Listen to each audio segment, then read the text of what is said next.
यहाँ पर शुरुआत होती है विक्रम सिंह के द्वारा कि जो इज़राइल और गाज़ा की प्रॉब्लम अभी हो रही है उससे यूजुअली हमेशा ऐसा होता था कि कभी भी आपका वेस्ट या मिडिल ईस्ट में अगर कोई भी प्रॉब्लम होगी तो उसका असर दिखेगा पेट्रोल के या प्राइजेस पे ऊपर, या तो वो डाउन चले जाएंगे जो कि ऑब्वियस बात थी कि वहाँ पे वो डाउन हो जाते थे। लेकिन इस बार कुछ अलग हो रहा है, ट्रेड जो है ना वो डाउन जा रहा है ना अबोव जा रहा है, क्योंकि जो आपके तीन इंसान ऐसे हैं जिनकी साइकोलॉजी यहाँ पे डिपेंड कर रही है। सबसे पहले जैसे पहले जो है वो है जो बाइडेन, जिनको बहुत ज़्यादा ऑयल की ऑब्वियसली क्रूड ऑयल की ज़रूरत रहती है, जो कि अमेरिका के राष्ट्रपति हैं आपके। दूसरे हैं यहाँ पे नेतान्याहू जो कि प्राइम मिनिस्टर हैं आपके इजराइल के। और थर्ड है यहाँ पे सऊदी अरेबिया के आपके प्रिंस जो कि हैं मोहम्मद बिन सलीम।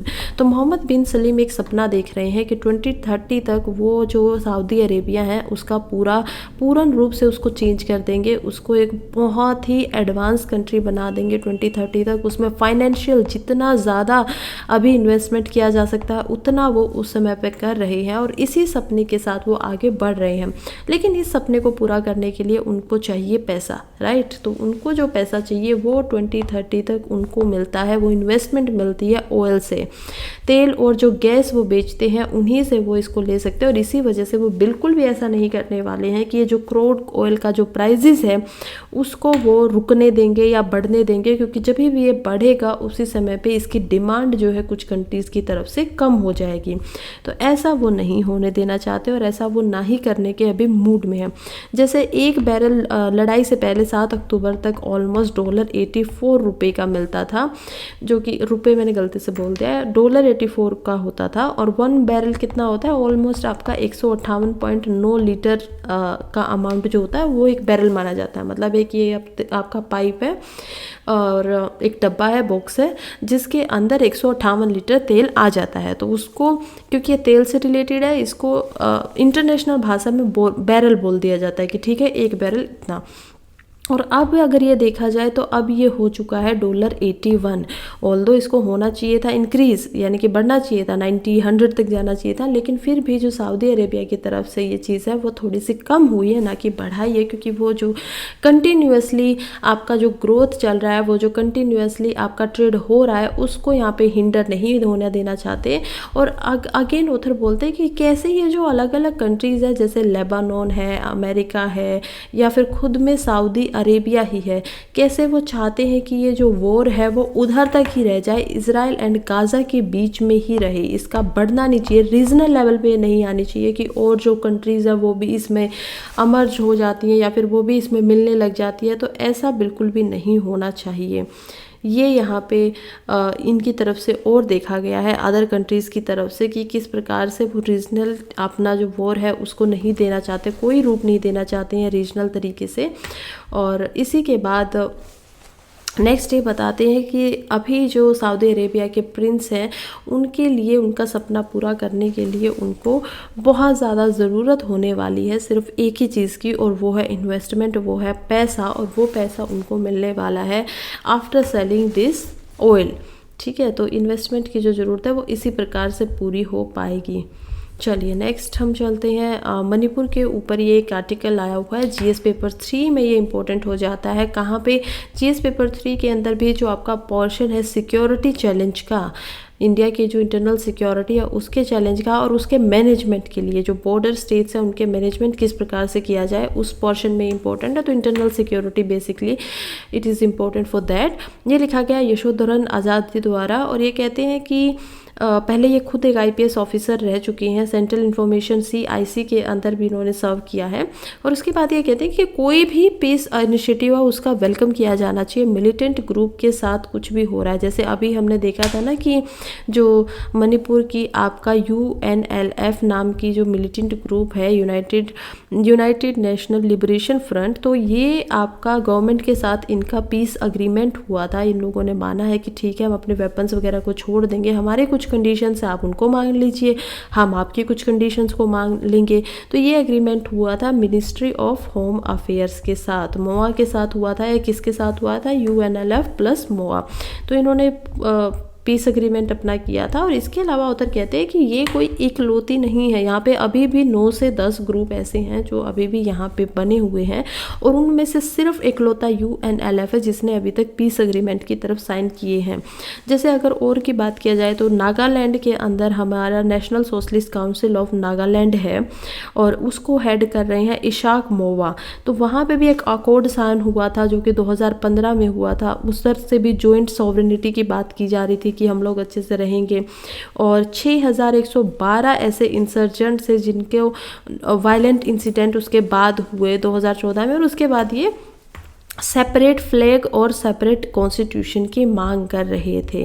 लेकिन separate flag and separate constitution तो इनको नहीं दिया गया, बट इनके साथ समझौता किया गया कुछ और टर्म्स एंड उसके ऊपर, जिसके बाद ये ठीक हो गए। उसके बाद वैली के अंदर, मणिपुर के अंदर अगर देखा जाए तो आप देख पाएंगे कि अभी UNLF के साथ समझौता हो गया, लेकिन अभी भी 100 ऑपरेशन, सस्पेंशन ऑफ ऑपरेशन जो है ये अभी भी और कुछ उनके साथ नहीं हो पाया। जैसे कोशिश की जा रही थी कि कैसे 2011 के अंदर जो फॉर्मर चेयरमैन थे जिन्होंने UNLF को बनाया था, और वो खुद की सेंट्रिक कमेटी का एक पार्ट रह चुके थे, कि वो बिल्कुल भी यहाँ पे काम नहीं करेंगे। लेकिन फिर जो 100 ऑपरेशन है उनके लिए उन्होंने एडवोकेट भी किया कि चलिए ठीक है, एक बार इनकी बातें सुनी जा सकती हैं।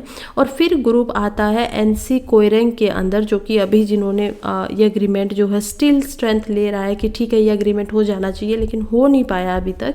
और यही है कि इंडिया को बहुत सारे और ग्रुप है, जैसे कुकी जू ग्रुप है मणिपुर के अंदर ही, जहाँ पे मणिपुर का हम देख पा रहे थे कि इनकी कुकी और मैती जो है बहुत ज़्यादा लड़ाइयाँ इनकी हो रही थी, जिसकी वजह से 200 से ज़्यादा लोगों की डेथ हुई।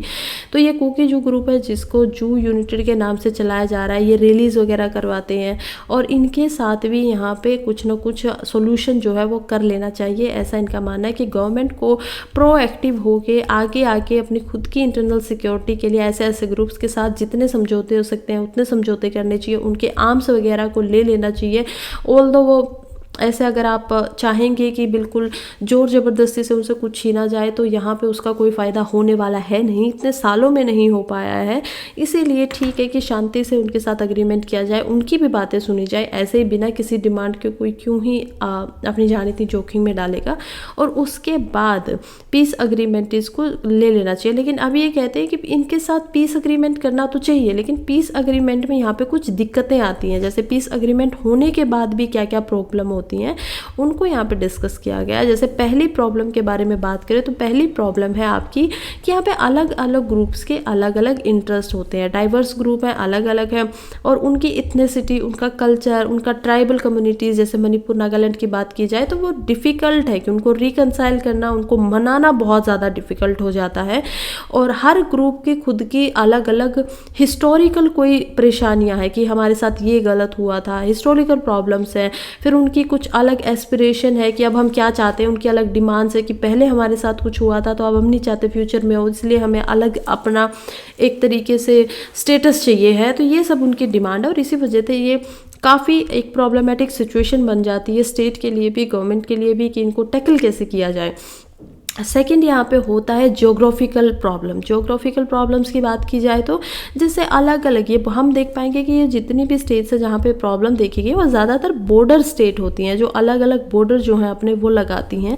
और ये जो नेबरिंग कंट्री होती है ना, ये कहीं ना कहीं सपोर्ट करती ही नहीं है पीस प्रोसेस के अंदर, बल्कि इंटरफेयर करती रहती है। वो चाहती ही नहीं है कि इंडियन की गवर्नमेंट के साथ उनका स्पेस ऐसा हो। अभी भी माना जा रहा है कि जो ये म्यांमार है यहाँ पे इनको म्यांमार से सपोर्ट किया जाता था, जो जनता गवर्नमेंट वहाँ पे थी या मिलिट्री रूल जो वहाँ पे चल रहा था। लेकिन क्योंकि अब म्यांमार के खिलाफ खुद वहाँ के लोगों ने हथियार उठा दिए हैं तो वो अब इसको सपोर्ट नहीं कर पा रहा, और इसी वजह से यहाँ पे इम्प्लीमेंटेशन का जो काम है वो फिर से एक समस्या की तरफ दिखाई देता है कि अब ये बन भी गया तो इसको इम्प्लीमेंट कैसे किया जाए। तो ये 3-4 रीजंस है जिसकी वजह से ये अग्रीमेंट्स के अंदर दिक्कतें आती हैं, परेशानियाँ आती हैं। और चलिए इस पे काम किया जाना चाहिए, ऑब्वियस सी बात है। नेक्स्ट और लास्ट के आर्टिकल पे हम चलते हैं, जो कि बात कर रहा है India's international air passenger volume cross pre pandemic. किस लिए इंपॉर्टेंट हो जाता है? जीएस पेपर 3 में अगेन इंफ्रास्ट्रक्चर के अंदर ही आ जाता है आपका, और इंफ्रास्ट्रक्चर में आ जाता है। तो बता देती हूँ कि इसमें कहा क्या जा रहा है। कह रहे हैं कि आपका जो इंडिया का आपका एयर इंटरनेशनल जो होता था सफ़र वो फिर से जो प्री पेंडेमिक लेवल था उस लेवल पे आ गया है, क्योंकि हमें पता है कि पेंडेमिक का जो टाइम था, बीमारी जो हुई थी कोविड की, उस समय पे ये जो बाहर आना जाना था उसको रोक दिया गया था। लोग खुद से भी नहीं जाना चाहते थे, बैन भी लगा दिया गया था। और पहले 2019 का अगर डाटा देखा जाए तो ऑलमोस्ट एक 6 महीने के अंदर का डाटा दिखाता है कि कैसे 3.13 करोड़ पैसेंजर यहाँ पे जाते थे, ठीक है। लेकिन अभी अगर 2023 का ये डाटा निकाला गया 6 महीनों का, सितंबर तक का, तो अब हम देख पाएंगे कि 3.14 करोड़ लोग यहाँ से अभी इंडिया से गए हैं इंटरनेशनल अलग अलग देशों में। कौन ये डाटा प्रोवाइड करवा रहा है? ये डाटा प्रोवाइड करवाया गया है DGCA द्वारा, जो कि है director general of civil aviation. 2022 से ही ये देखा जा रहा है कि इंडिया जो है वो एक पाथ पे, एक हेल्दी रिकवरी कर रहा है। इंडिया अपने जो डोमेस्टिक उनकी फ़्लाइट्स है उनके अंदर हेल्दी अच्छे से आ रहा है, लोग जा रहे हैं, काम ठीक से चल रहा है। और 21% तक का ये डाटा हमारे पास देखा गया है कि बिल्कुल ठीक तरीके से इंडिया जो है वो रिकवरी कर रहा है। 2.4 करोड़ पैसेंजर वो सिर्फ इंटरनली घूम रहे हैं, एक जगह से दूसरी जगह पे जा रहे हैं। और इसके अलावा अगर हम बात करें कि कौन सी जो ऐसी आपकी ये मतलब कि कंपनीज़ हैं जो यहाँ पे एडवांस है, ऊपर कर रही हैं, ज़्यादा से ज़्यादा लोग उसमें आ रहे हैं, तो यह शेयरिंग देखा जाएगा तो मार्केट शेयर देखेंगे तो इंडिगो सबसे ऊपर आती है। इंडिगो का जो शेयर है वो ऑलमोस्ट 17.8% है। उसके सेकंड नंबर पे आती है आपकी air India, and third number पे है आपकी air India express, and fourth and fifth number पे जाके आती है विस्तारा एंड स्पाइस जेट। तो ये यहाँ पे है, इनको देखेंगे कि लोग जिस हिसाब से जा रहे हैं ना उस हिसाब से कितना शेयर कौन सी कंपनी को मिल पा रहा है, तो ये वो शेयर था। और यहीं पे अभी हमारा आर्टिकल और न्यूज़पेपर दोनों ख़त्म हो जाते हैं एक साथ। So thank you so much for being here अभी तक, और पढ़ते रहिए, आगे बढ़ते रहिए। All the best.